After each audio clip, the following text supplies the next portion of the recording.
Hello YouTube, back with the next My Little Pony review, and today I'm reviewing Woebegone. This was a character, he only appeared in 2 episodes, he was a hobo, basically.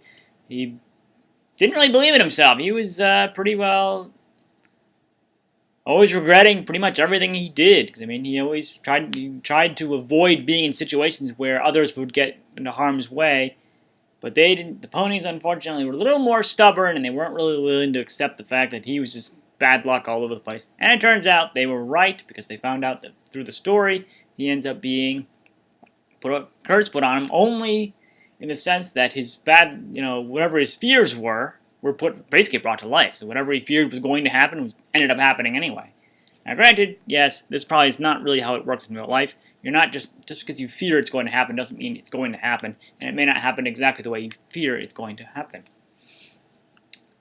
But yeah, there are certainly times where you know it, you can see it. You can see it already kind of unfolding. You may not get it exactly the way you see it, but there's probably a good chance you're probably going to be right.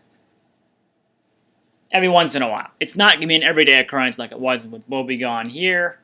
And yeah, he ends up getting the spell broken at the end of the episode, and at the end of the story, the 2-part story, which kind of breaks the spell and kind of congratulates him and brings everything back to normal. But that's only after Woebegone basically ends up having things destroyed while he was around.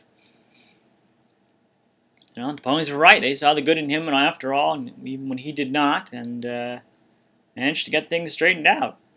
He's obviously not a bad character. We don't get to see him a whole lot outside of being his, depressing self. I mean, after all, he spends the vast majority of the 2-part storyline kind of moping around, really.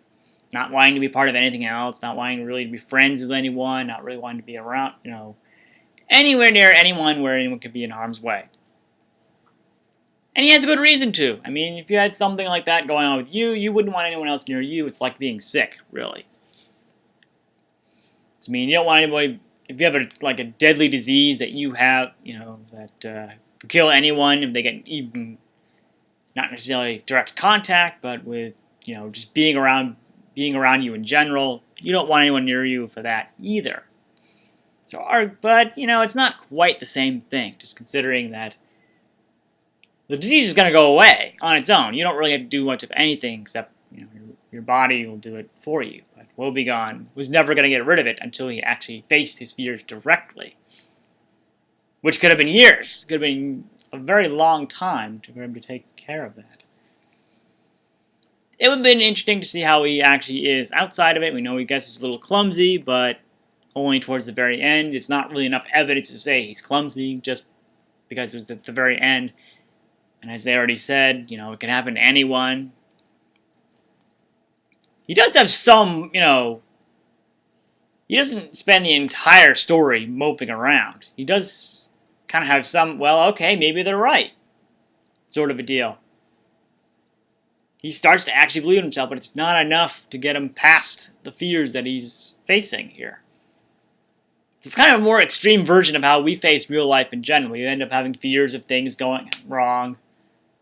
But his are amplified. His actually happened. It's sort of like he's become sort of a fortune teller of sorts.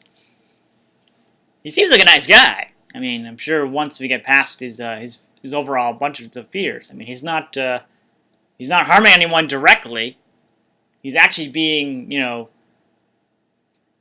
courteous. He's trying to keep people away. He knows he's going to harm people, even though it's not officially. He's not physically doing it. It's sort of an indirect way of harming.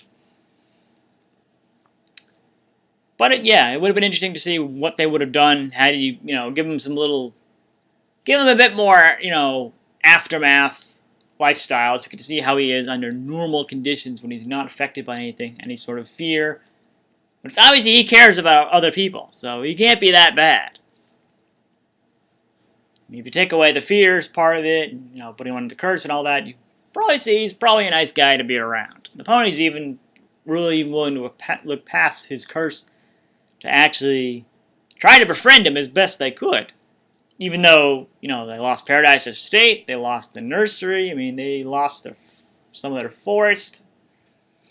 They were still willing to say, okay, you're not as bad as you think you are. We're going to try to help you get out of this, so They knew he wasn't that bad, and I think deep down he did too. He just had his fears overclouding his judgment here. So overall, he's not a bad character. I mean, you will have to put up with him for most of the episode, most of the story, the two-part stories.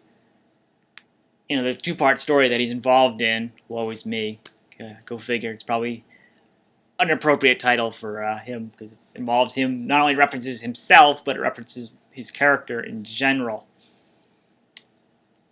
So yeah, that's my review on Woebegone from the G1 My Little Pony TV series. Thanks for watching.